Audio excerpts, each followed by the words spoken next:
अजमेर में सूचना एवं प्रसारण मंत्रालय के जयपुर स्थित पत्र सूचना कार्यालय द्वारा होटल क्रॉस लेन में क्षेत्रीय मीडिया सम्मेलन वार्तालाप का आयोजन किया गया। कार्यक्रम के प्रारंभ में संयुक्त निदेशक पवन सिंह फौजदार ने अतिथियों का स्वागत किया। कार्यक्रम में शहर के अनेक पत्रकारों ने कई सुझाव दिए, साथ ही कई पत्रकारों ने अपनी समस्याओं के बारे में बताया। कार्यक्रम में पत्रकारों से कई मुद्दों पर संवाद किया गया। इस मौके पर शहर के पत्रकार, जनप्रतिनिधि, प्रशासनिक अधिकारी सहित शहर के गणमान्य लोग मौजूद रहे। इस मौके पर जिला कलेक्टर भारती दीक्षित ने अपने विचार व्यक्त करते हुए कहा कि मीडिया स्वयं की प्रतिष्ठा और समाज हित में विश्वसनीय और तथ्यात्मक समाचार ही प्रकाशित करे।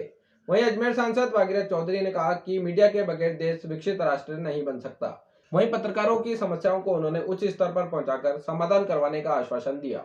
जानकारी ऑथेंटिक पत्र हैं, अलग अलग विभागों के उच्च अधिकारी यहाँ पर उनके विभागों के द्वारा जो योजनाएं चलाई जा रही हैं उनके संदर्भ में आपको जानकारी देंगे। तो हम सत्र अभी शुरू कर रहे हैं, इसी समय शुरू हो गया है। औपचारिक रूप से इसका उद्घाटन जो है वो माननीय सांसद श्री भागीरथ चौधरी जी यहाँ पर आएंगे, कलेक्टर मैडम आएंगे और डीआईजी सीआरपीएफ भी यहाँ पर उपस्थित होंगे। सेक्रेटरी साहब हैं जो कि बीमा लोकपाल से हैं, श्री राजेश जालोदिया जी हमारे बीच, मुख्य शिक्षा अधिकारी श्री ओम शंकर वर्मा जी भी हमारे बीच में उपस्थित हैं। वो भी आप लोगों को संबोधित करेंगे। अगर पियारो साहब को टाइम लग रहा है तो मैं आग्रह करूंगा कि हमारे बीच उपस्थित हैं श्री राजेश जालोदिया जी जो कि सचिव हैं बीमा लोकपाल से। हम लोग सब जानते हैं कि बीमा क्षेत्र में बहुत सारी मीडिया के साथियों को नमस्कार। मेरे गुरुदेव और मेरे बॉस, सरकार की जन कल्याणकारी योजनाएं आम जनता तक पहुंचाने में मीडिया की महत्वपूर्ण भूमिका होती है। इस संबंध में आज ही जो परिचर्चा हो रही है, कार्यक्रम हो रहा है, जो अंतिम व्यक्ति जो इस योजना का पात्र है उस तक बात पहुंचाने में मीडिया का एक महत्वपूर्ण रोल होता है। शिक्षा प्रणाली से लेकर के जन कल्याणकारी योजनाओं तक हर एक चीज जो लाभार्थी वर्ग तक पहुंचती है उसमें मीडिया ही, जो मीडिया सेतु का काम करता है वो हमारी दृष्टि में जिला प्रशासन और जनता के बीच के लिए सेतु होती है। मीडिया सटीक और तथ्यात्मक जानकारी देने में हमारा सरकार द्वारा जन कल्याणकारी योजनाएं पहुंचाने में, उसका लाभ अंतिम व्यक्ति तक पहुंचाने में मीडिया महत्वपूर्ण है। सोशल मीडिया के आने से इस गति को बढ़ावा मिला है। प्रिंट मीडिया, इलेक्ट्रॉनिक मीडिया और उसके बाद एक सोशल मीडिया। सोशल मीडिया के कारण जो चीज़ दिनों में पहुंचती थी वो घंटों के बजाय सेकंडों में आप सीधे लक्षित ग्रुप तक पहुंचने लग गई है। इसका परिणाम ये हुआ कि जिस भूमिका को मीडिया चौथे राजा जी के साथ में बहुत बढ़िया शासन कर रहा हूँ मैं, तो पुराने लोगों को पूछ के बताओ कि मैंने अपने पूर्वजों से कितना अच्छा शासन किया है। सरकारी कर्मचारी जाते हैं राज्य में, ढूंढते हैं कि सबसे बुजुर्ग आदमी को पूछो जिसने सबसे ज्यादा शासन देखे। एक आदमी के पास गए, वो सबसे बुजुर्ग था, तो उसने कहा भाई आपने इनके दादाजी का भी शासन देखा, इनके पिताजी का भी देखा, अभी इनका शासन देख रहे हो, तो बताइए कि ये शासन उनसे कितना अच्छा है। वो आदमी मन में शंकित हुआ कि अगर मैं कहता हूँ कि ये अच्छा है या बुरा है तो उसका क्या परिणाम होगा, राजा क्या सुनना चाहता है, इस पर निर्भर करेगा, मेरे ऊपर कुछ भी परिणाम हो सकता है। तो कहा ठीक है साहब, मैं आ जाता हूँ दरबार में और सबको बता दूंगा। आगे नील समय पर दरबार में उन्होंने कहा साहब देखो मैं ज्यादा पढ़ा लिखा तो हूँ नहीं, मैं तो अपना अनुभव बता सकता हूँ। तो ठीक है।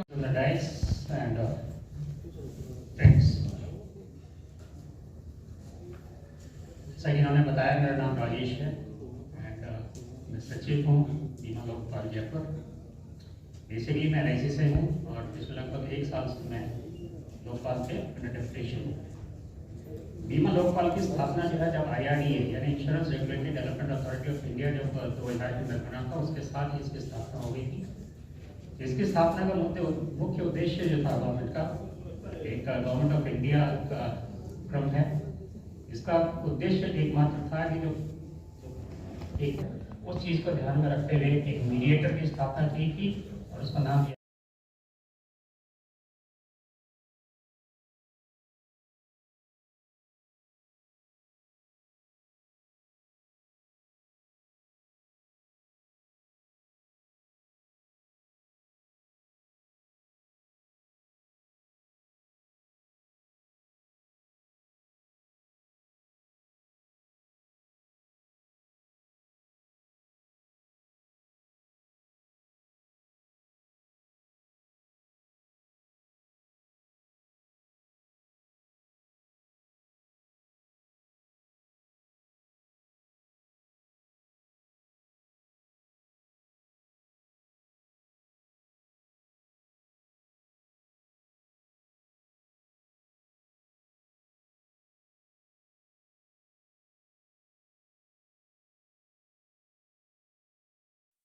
मुझे रिपोर्ट किया है। एक पीपीटी के माध्यम से थोड़ा सा विस्तार से मैं बताना चाह रहा था, पर पीछे से निर्देश आए कि अभी समय होने वाला है, कोई मुख्य अतिथि जी आ रहे हैं, तो मैं थोड़ी सी नई आपको ब्रीफ जानकारी मैं शिक्षा नीति के बारे में दे देता हूँ। तो इसमें आप सब लोग, शिक्षा एक ऐसी विषय वस्तु है जिससे सब जुड़े हुए हैं और जब तक जुड़े रहते हैं, जब तक अपन जन्म से लेके और मृत्यु तक शिक्षा से जुड़े रहते हैं। जब हम बच्चे होते हैं तो हम खुद विद्यालय में पढ़ते हैं, जब हम थोड़े बड़े हो जाते हैं तो हमारे बच्चे पढ़ते हैं, और बड़े हो जाते हैं तो हमारे पोते पोती पढ़ते हैं। इस कारण से, क्योंकि पारिवारिक एक संबंध हो गया, शिक्षा का एक पारिवारिक संबंध हो गया, तो इससे शिक्षा के क्षेत्र में लगाव जो है सब पूरे समाज का हमेशा बना रहता है। मैं आपको नई शिक्षा नीति जो 2020 में जो स्वीकृत हुई है, 28 जुलाई 2020 को केंद्रीय शिक्षा मंत्रालय ने इसका जो मसौदा था उसका अनुमोदन किया था। उसके पहले मैं बता दूं कि 1986 में जो दूसरी शिक्षा नीति बनी थी, उस 86 में शिक्षा नीति जो बनी थी उसमें 10+2 पाठ्यक्रम था। अब जो ये जो नई शिक्षा नीति है ये 2020 में, इसमें जो पाठ्यक्रम जो है तो उसमें थोड़ा बदलाव किया है। 10+2 का मतलब ये था कि भाई पहली से 10वीं तक कक्षा, उसके बाद में 11वीं और 12वीं में ऐच्छिक कक्षा है। ऐच्छिक कक्षा करूंगा मैडम से कि हमारे बीच उपस्थित पियाल साहब, मैडम इधर हो जाओ ना, मैडम साइड में।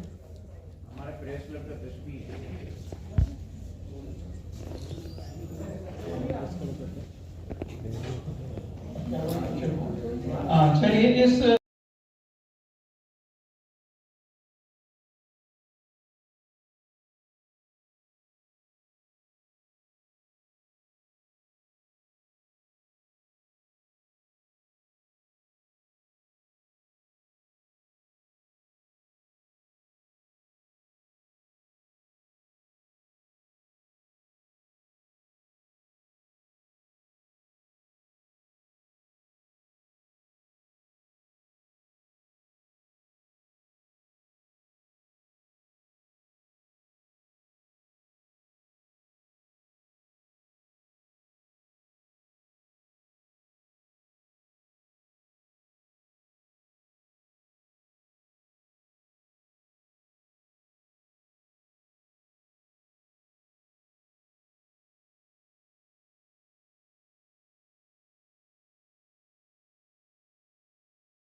मैं परिचित कम हूँ।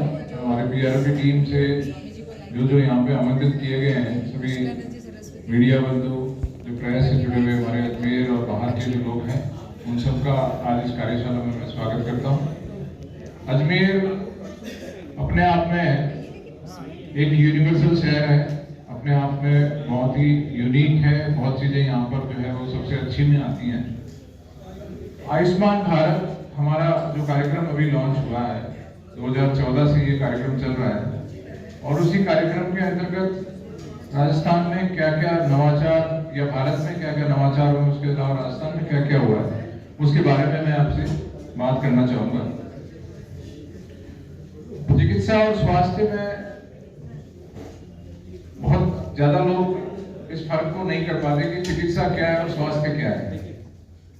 त्रिपाठी साहब को नमस्कार। तो छोटी सी बात बताना चाहूंगा आप लोगों के सामने, खैर ये कोई नई बात नहीं है, लेकिन चिकित्सा और स्वास्थ्य में जो अंतर है उसको परिभाषित करना रह गया था। हमेशा हमारे अस्पताल या प्राथमिक स्वास्थ्य केंद्र या हमारा उपकेंद्र या जो जिला अस्पताल है या जिला की डिस्पेंसरी है, उनको ये माना गया कि ये चिकित्सा विभाग है। मैं आपसे निवेदन करना चाहूंगा, ये चिकित्सा विभाग है, और जो चिकित्सा और स्वास्थ्य विभाग जिसको हम बोल रहे हैं, वो स्वास्थ्य जो विभाग हमारा है उसको स्ट्रेंथन किए बिना हम मेडिकल कॉलेज का 7000 रोज मरीज का आउटडोर कम नहीं कर सकते। इस जिले में अजमेर शहर में 17 हमारी डिस्पेंसरी है, एक हमारा सैटेलाइट अस्पताल है, एक जनाना अस्पताल है, उसके अलावा हमारी 2 अर्बन सीएससी है। तब भी हम जेएलएन मेडिकल कॉलेज का आउटडोर जो हमारे अस्पताल का है वो 7000 पर डे से कम नहीं कर पा रहे। अब आप देखिए, आबादी बढ़ती जा रही है और मरीज भी बढ़ते जाएंगे।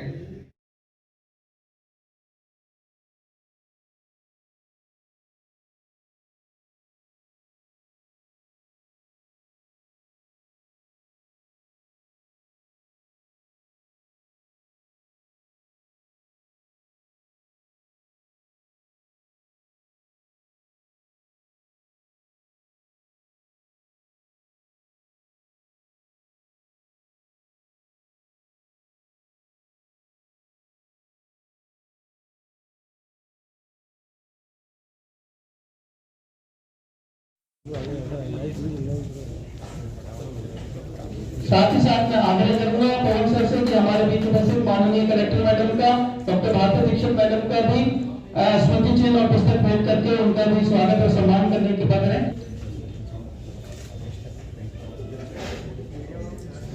मैं आग्रह करूंगा पवन सर से कि हमारे बीच में उपस्थित डीआईजी साहब श्री अनिल कुमार सिंह जी का साहब का भी पुस्तक और स्मृति चिन्ह भेंट कर उनके स्वागत और सम्मान इस कार्यक्रम में करें।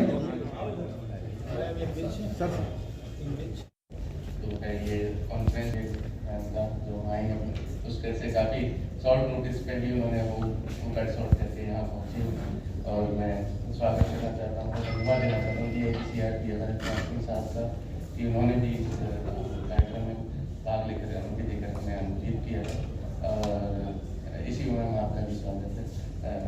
मैम, सबसे पहले सर मैं बताना चाहता हूँ कि इस कार्यशाला का उद्देश्य क्या है। ये पत्र सूचना कार्यालय सूचना प्रसारण मंत्रालय का विभाग है जो इस अपनी मुहिम के तहत जिला स्तर के पत्रकारों, ग्रामीण स्तर के पत्रकारों तक पहुंचना चाहता है, क्योंकि ग्रामीण स्तर और जिला स्तर के पत्रकारों को मीडिया बोलते हैं, एक मीडिया शैडो रहता है। मीडिया खाली कैपिटल सिटीज है, अपनी स्टेट कैपिटल या सेंट्रल कैपिटल तक ही सीमित रहता है, और वही ज़्यादा दिखाया जाता है और उनसे संवाद परस्पर बना रहता है। पर जिला और ग्रामीण स्तर तक, ब्लॉक स्तर तक ये संवाद बनता नहीं है, न राज्य सरकार का न केंद्र सरकार का। तो इस मुहिम की तरह एक मंच है जिसमें आप सबको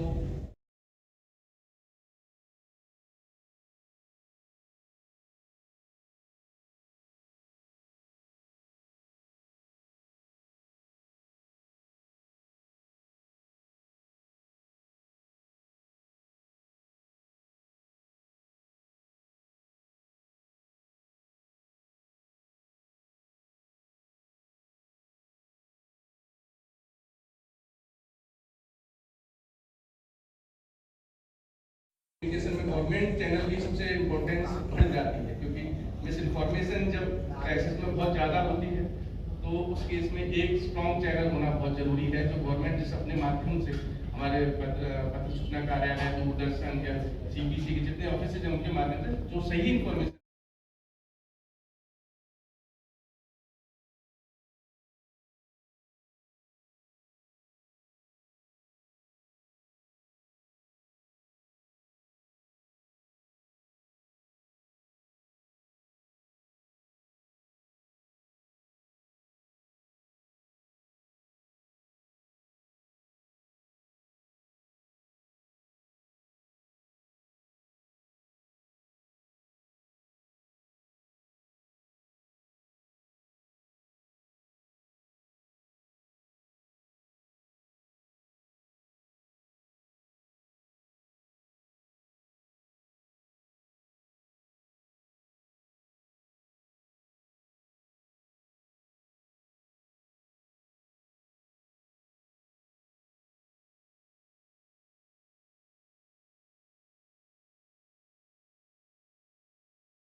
माननीय सांसद अजमेर, कलेक्टर अजमेर, SEO और विभिन्न क्षेत्रों से आए सभी मीडिया कर्मी,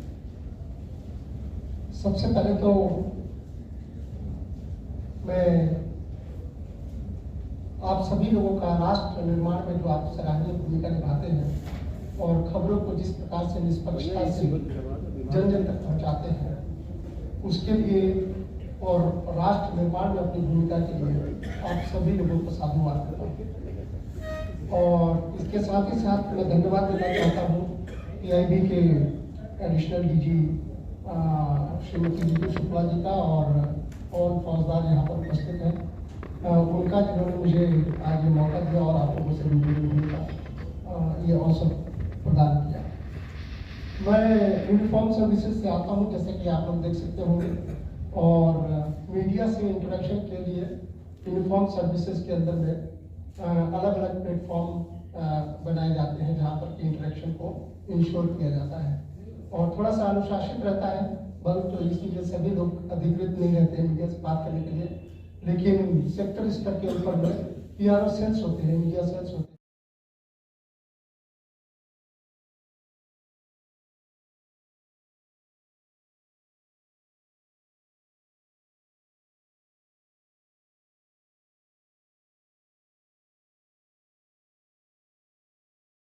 आज हम PIB द्वारा आयोजित कार्यशाला में पधारे सम्माननीय सांसद महोदय, DIG सर, पवन सर, KCO मैडम, सभी का मैं स्वागत करती हूँ। साथ ही हमारे विभिन्न विभागों से पधारे हुए DLOs, आपका भी स्वागत।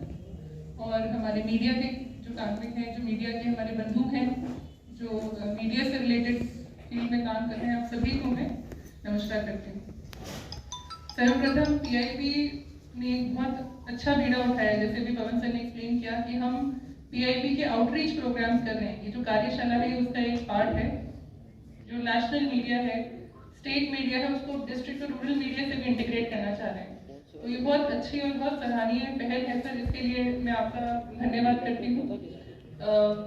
जिस तरह से सर ने अभी डिटेल में बताया कि PIB की एक बहुत regulated structured way of working है, और अगर वही चीज़ हमारे डिस्ट्रिक्ट्स में और रूरल बैकग्राउंड्स में इम्प्लीमेंट होती है तो वो अपने आप में एक अभिनव पहल रहेगी। क्योंकि हम सभी जानते हैं कि कई जो डिस्ट्रिक्ट और lower town sub division level के जो मीडिया चैनल्स हैं या जो मीडिया सर्कुलेशन हैं, वो भी किसी भी तरह से स्ट्रक्चर्ड नहीं है, वो अपने फॉर्मल मीडिया सिस्टम में इंटीग्रेटेड नहीं है। तो ये उनको एक प्लेटफॉर्म भी मिलेगा, उनको एक अपॉर्चुनिटी मिलेगी जहाँ उनका भी एक तरह से हैंड होल्डिंग होगी और वो भी एक रेगुलर मीडिया चैनल के साथ इंटीग्रेट हो पाएंगे। So that is a good thing for everybody. DIG sir ने अभी बहुत डिटेल में अपने अनुभव शेयर किए हैं, we all appreciate him for that. बहुत अच्छा काम हमारी फोर्सेस कर रही हैं और हम सब हमेशा ही अप्रिशिएट और उनको थैंकफुल फील करते हैं। जैसे सर ने बताया कि हम सभी लोग, इनफैक्ट आज इस हॉल में जितने लोग बैठे हैं, हम सभी अपने अपने कार्यों के माध्यम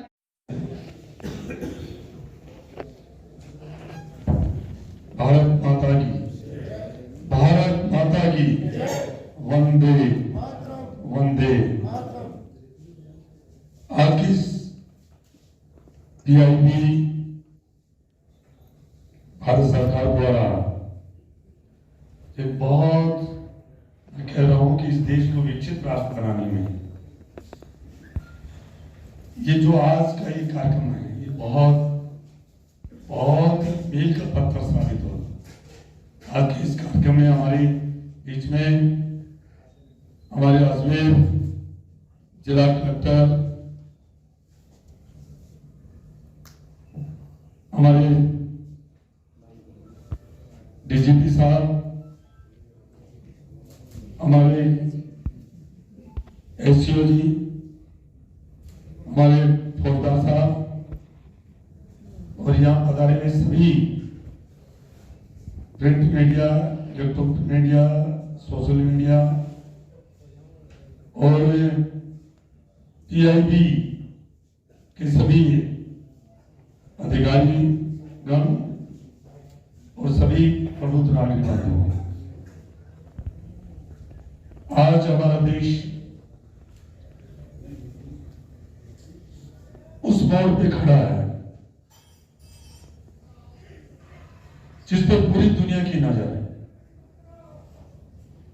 पूरी दुनिया की नजर हमारे भारतवर्ष पर है और हम सबका कर्तव्य है। अभी डीजीपी साहब कह रहे थे, अनिल सिंह जी, हमारे कलेक्टर महोदया कह रही थी, पहले फौजदार जी बता रहे थे, ये सबका हेतु ही